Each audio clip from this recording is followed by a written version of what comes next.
அப்போஸ்தலனாகிய பவுலும் சீலாவும் ஜெயிலில் அடப்பட்டிருக்காங்க. அடி பிச்சுட்டான். பிடிச்ச உடனே பாடுறாங்க, சங்கிலியில் உடையுது. அவன் ஜெயிலை விட்டு ஓடலாம், அங்கே தான் இருக்காங்க. உடனே இந்த ஜெயிலர் அதிகாரி என்ன நினைக்கிறான்னா, ஓடி போயிட்டாங்க இருக்க. அதனால் தன்னை என்ன அந்த காலத்தில் அது ஒரு சட்டம், எந்த ஜெயிலில் ஒருத்தனை அடைச்சி வச்சிருக்காங்களோ அந்த கைதி தப்பிச்சிட்டான்னா ஜெயிலர் வந்து தூக்கு போட்டு செத்துறனால தன்னை கொன்றணும், அதான் சட்டம். அதனால் வெளியே போயிட்டான்னா இவன் தன்னைத்தானே கொல்லணும். தன்னை கத்தி எடுத்து கொள்ளும் பொழுது சொல்றாரு, ஐயா எங்கேயும் போகலாம், இங்கே தான் இருக்கான். அவனுக்கு கிருபை கொடுக்கப்பட்டுச்சா? அந்த ஜெயிலருக்கு கொடுக்கப்பட்டுச்சா? அவன் ஏதாச்சும் கிரியை செஞ்சானா? ஒன்னும் கிரியை செய்யல. அப்போஸ்தலனாகிய பவுல் எந்த நிபந்தனையும் சொல்லல.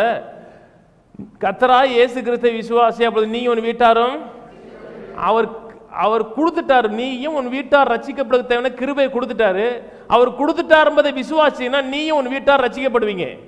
நீ விசுவாசிக்கிறதுனால அவர் கொடுக்கல, அவர் கொடுத்திருக்கிறதுனால என்ன செய்கிறோம்? விசுவாசிக்கிறோம். எதை விசுவாசிக்கிறோம்? வாசிங்க, நான் வசனம் காமிக்கிறேன். 1 யோவான் 2:2. நம்முடைய பாவங்களை நிவர்த்தி செய்கிற கிருபாதார பலி அவரே. நம்முடைய பாவங்களை மாத்திரமல்ல, சர்வலோகத்தின் பாவங்களை நிவர்த்தி செய்கிற பலியாய் இருக்கிறார். ஆண்டவரை நேசிக்கிறோம், ஆண்டவருக்காக வாழுகிறோம், ஆண்டவருடைய பிள்ளையாய் இருக்கிறோம். நம்முடைய பாவங்களை நிவர்த்தி செய்கிறதுக்கு மட்டும் தேவனுடைய கிருபை அருளப்படல.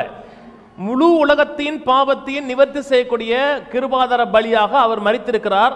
எல்லா மனிதருக்கும் ரட்சிப்பை அளிக்கத்தக்கதாக தேவனுடைய கிருபை பிரசன்னமாயிருச்சு. எல்லாருக்குன்னா எல்லாருக்கும் பிரசன்னமாயிருச்சு. நீங்க பிறப்பதற்கு முன்பாகவே பிறந்து ஒரு காலத்தில் இயேசுதான் தெய்வம் என்று அறிந்து ஆண்டவரே ரட்சியம் என்று சொல்வதற்கு முன்பாகவே தேவன் உங்கள் பாவங்களையும் உங்கள் சாபங்களையும் 2000 வருஷத்துக்கு முன்னாடி அவர் மன்னிச்சிட்டார் இல்லையா?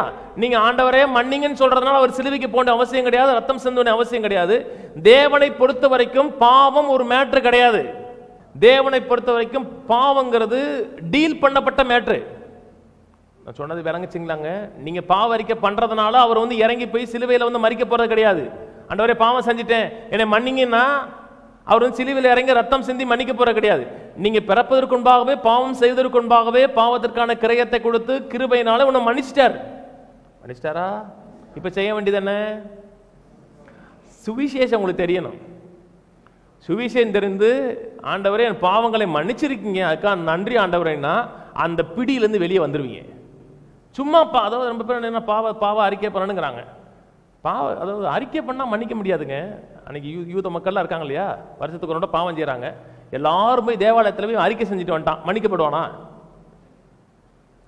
யூத மக்களுக்கு பிரதான ஆசாரி எல்லாரும் தேவாலயத்தில் போய் ஆண்டவரே தப்பு பண்ணிட்ட ஆண்டவரே நீங்கள் ஆண்டவரேன்னு சொன்னதுனால மன்னிக்கப்படுவானா? என்ன செய்யணும்? ஆட்டுக்குட்டி கட்டாயம் செலுத்தணும். ஆட்டுக்குட்டி வெட்டப்படாத வரை பாவம் மன்னிப்பு கிடையாது. உலகத்தின் பாவத்தை சுமந்து தீர்க்க வந்த தேவ ஆட்டுக்குட்டி ஒரே தரம் பலியிடப்பட்டதனாலே நித்திய மீட்பை உண்டு பண்ணி கொடுத்துருக்கிறான் இருக்கு. அப்போ ஆண்டவரே மன்னிங்க, நான் பாவம் செஞ்சிட்டீங்கன்னா திரும்பி இன்னொரு சிலுவைக்கு போகணுமா? அதான் ரோமர் 10 சொல்லுகிறாரு, அவர் இறங்கி வான்னு சொல்லாத, ஏறிப்போன்னு சொல்லாத, செஞ்சதை என்ன செய்ய, வாயை திறந்து விசுவாசிங்கிறார். இன்னைக்கு ஒரு மனிதன் நரகம் போறான், கவனிங்க. ஏன் போறான்னா குடிகாரனா இருக்கிறதுனாலயோ, கொள்ளக்காரனா இருக்கிறதுனாலயோ, பெச்சாரனா இருக்கிறதுனாலயோ, வேசித்தனம் பண்றதுனாலயோ, பேங்கை கொள்ளை அடிச்சதுனாலயோ நரகம் போல. ஏன் நரகம் போறான்? இயேசுவை தெய்வமாக ஏற்றுக்கொள்ளாத ஒரே ஒரு காரணத்தினாலதான் நரகம் போறானே தவிர வேற எந்த பாவனும் நரகத்தை தள்ளல. ஒரு வசனம் எடுங்க. இதெல்லாம் தெரியாதனாலதான் மக்களுடைய வாழ்க்கையில் கிருபை வேலை செய்யலைங்க. கிருபை இருக்கு, கிருபை வேலை செய்யல, ஆப்ரேட் ஆகல. நான் உங்களுக்கு உண்மையை சொல்லுகிறேன், நான் போகிறது உங்களுக்கு பிரயோஜனமாக இருக்கும். நான் போகாதிருந்தால் தேற்றவாளன் உங்களிடத்தில் வரார், நான் போவேன் ஆகில் அவரை உங்களிடத்தில் அனுப்புவேன். அவர் வந்து பாவத்தை குறித்தும் நீதி குறித்தும் நியாய தீர்ப்பு குறித்தும் உலகத்தை கண்டித்து உணர்த்துவார். அடுத்த வசனம் சொல்றார், திரும்பி அதை விளக்குறாரு. பாவம்னா என்ன, நியாய தீர்ப்புனா என்ன அப்படின்னு விளக்குறார். அடுத்த வசனம் சொல்றார், அவர்கள் என்னை விசுவாசியாதபடினாலே எந்த பாவத்தை உணர்த்துவார்? ஆவியானவர் உணர்த்துகிற ஒரு பாவம் இயேசுவை விசுவாசியாத பாவத்தை தான் தொடர்ந்து உணர்த்துறார். இல்லை நான் காலைல ஜெபம் பண்ணல, ஆவியானவர்கிட்ட உணர்த்துறாரு. அது ஆவியான உணர்த்தல, உங்க ஆவி உணர்த்துச்சு.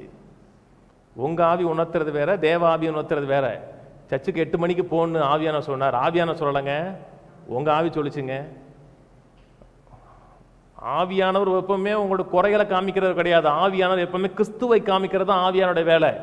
ஆவியானவர் உங்களுடைய பாவங்களை சுற்றி காட்டி உங்களை குற்ற உணர்வுக்குள்ள கொண்டு வருவது ஆவியானோட வேலை இல்லை. கிறிஸ்துவை காமித்து அந்த மகிமையாவே மாற செய்யறது தான் ஆவியானுடைய வேலை. ஆவியானுடைய வேலை வந்து உங்களை குற்றப்படுத்துகிற வேலை இல்லைங்க. கிறிஸ்துவின் சாயலை காமித்து அந்த சாயலாகவே உங்களை மாற செய்யறது தான் ஆவியானுடைய வேலை. சொன்னது விளங்குச்சுங்களா? உங்களை சுகமாக்குவதற்கு, வெற்றி பெறுவதற்கு தேவன் தன்னுடைய பூரண கிருபையை கல்வாரி சிலுவையில் ஏற்கனவே செஞ்சு முடிச்சிட்டார். இப்ப செய்ய வேண்டியது என்ன? அது விசுவாசித்த ஆண்டவருக்கு நன்றி சொல்ல வாழ்க்கையின் பங்காக, வாழ்க்கையின் ஒரு நிறைவாக மாறாது.